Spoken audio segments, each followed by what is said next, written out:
Secretário de Estado dos Estados Unidos. Negociações de paz entre Rússia e Ucrânia podem fracassar?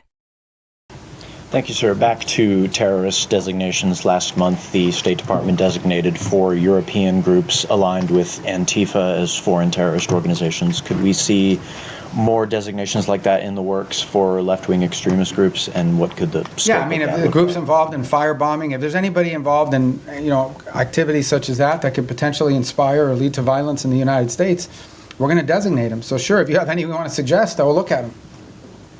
Okay, here you go. I told you we'd get to you. Go ahead.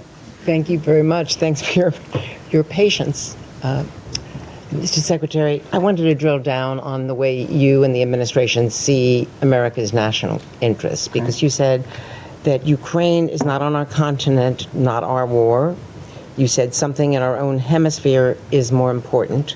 So this involves both our commitment to the negotiations in Ukraine, which the president is passionately committed to, for ending the rising numbers of deaths, he says.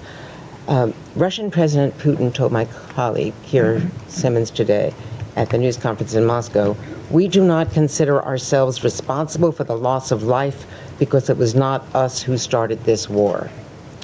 Does the administration, does the president, you, the administration, believe that Putin was not the aggressor here? And if so, how can you reach an agreement between two parties when the aggressor will not acknowledge that he invaded a sovereign country? Let me, if I just may follow. So how do you reach any kind of compromise or ceasefire when Vladimir Putin repeatedly says, and you say that may not be what he really believes, but he has never said that he would make concessions publicly, and he's never said that he invaded Ukraine. He's always said that that is Russian territory. So why is that not in our national interest? When also in our hemisphere, if it's impossible to eliminate the threat of narco-terrorism as you describe it, with Maduro in charge, you've described the extent beyond narco-terrorism and drug trafficking of his threat. You've described it today as a threat to the region. Doesn't that mean there will have to be regime change? And is it in America's national interest to get involved in regime change in our hemisphere, given what's happened before? And why is Maduro this overriding, I mean, he is an overriding threat by all acknowledgement, but why is the former president of Honduras not a regional threat, who was personally involved in hundreds of tons? Right. So let me take the second one for the first one. On the president of Honduras, I'm not involved in the pardon process, which is what that was. He's no longer in office. So that might be. He was in a U.S. prison. No, I understand, but I can't comment on our pardons process because that's not an area that I have many jobs, but that ain't one of them. So I'm not hiding from it. I'm just telling you I don't know. I can't give you an informed answer on that because I was just involved in that process.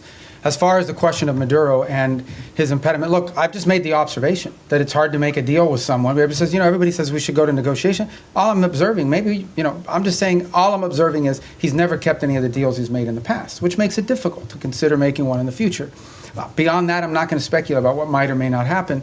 Ultimately, I can tell you what our goals are and what our interests are, and that's how we've defined them. Well, in 2019, didn't he get bailed out by Cuban military, Cuban intelligence, outside forces?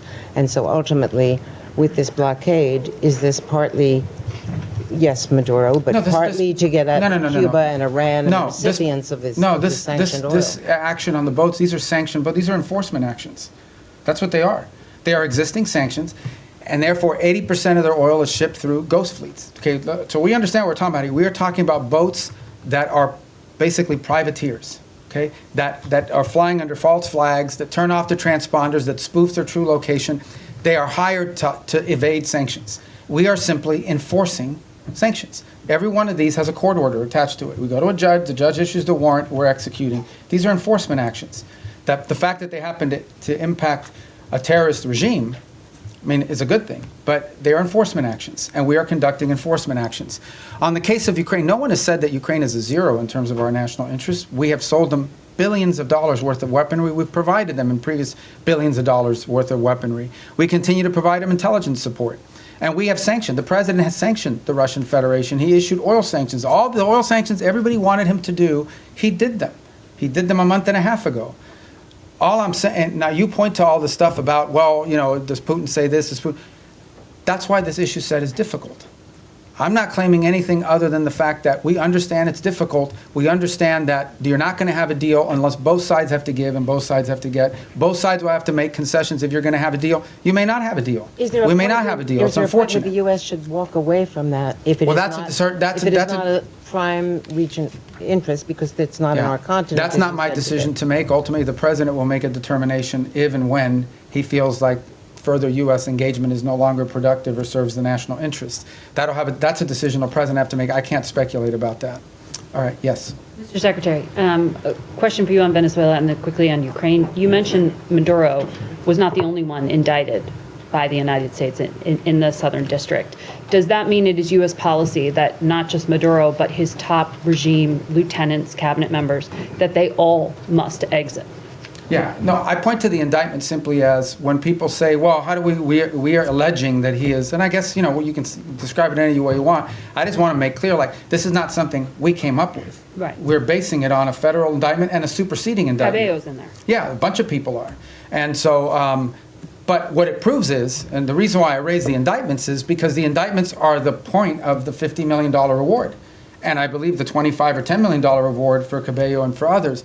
My point is that this allegation, this claim that the Maduro regime is a narco-terrorist organization is not on the basis of political talk or speculation. It is on the basis of evidence provided to a grand jury in the Southern District of New York that returned an indictment. And that's why I point to those indictments. Can I ask you on Ukraine quickly, because Russia has deployed its latest nuclear-capable missile system to Belarus, according to that country's leadership. We've heard from a number of European leaders, the Chancellor of Germany himself, that they think this era of Pax Americana is gone, that they are needing to prepare to be on a war footing because of the threat from Putin. Do you believe, does this administration believe today, that Vladimir Putin will end his march on the eastern flank of Ukraine? And do you stand by our European allies against any kind of attack? Look, we have heard the same concerns from our allies in NATO. It's why we are in NATO. It's why we meet with them. It's why we talk to them all the time. I've spoken to Mark Rutte this year probably 40 times, and he's spoken to multiple people in our administration as well, multiple times. He's been here multiple times. He speaks to the president directly. It's why the United States basically is over 50% of NATO, both in troop commitments and in financial commitments as well. It's why we remain in NATO. It's why the president had a very positive visit in NATO. In the end, that's why we're in this alliance. And that's why Article 5 in the NATO alliance is important, and the president has reiterated that. We think it's a very strong deterrent against any of these fears or concerns that any of our allies in the region may have. And the president's been clear that we are committed to NATO, we're committed to the alliance, and our commitment isn't just rhetorical. Our commitment is in action, in the troops that have been deployed, in the monies that have been spent, in the capabilities that are located, in the cooperation and that work that we do every single day with our NATO allies. The only thing we're asking for, which is not unfair, is for our partners in the alliance to improve their own capabilities. Because the more capable our allies in NATO are, the more capable NATO is. We're going to keep doing our part. We just want them to do more. And they've committed to do more. But these allies are saying that they are concerned now. Sure, and that's why we have NATO. So nothing has changed? Pax Americana, what the Chancellor of Germany I don't know. I don't know why he's saying that. You'll have to ask him why he's saying that. The truth of the matter is that NATO is the key defense alliance and agreement that has provided stability on the European continent. We believe it is stronger today than it's ever been because our allies have committed to increase their own defense spending. The more capable our allies are, we've already made our commitment. We've been spending billions and billions and billions. It's the single biggest part of the largest government budget in the world is defense spending in the United States. So we've already done our part, and our part isn't just rhetorical, it's real. We have troops stationed there, we have capabilities there, we have weapons we've provided our partners in the region as well. We believe that if you want a strong NATO, you want your allies in NATO to be stronger. The more capable our allies in NATO are, the stronger NATO is collectively. And that's why we're very pleased to see them make that commitment of 5%, with the exception of Spain.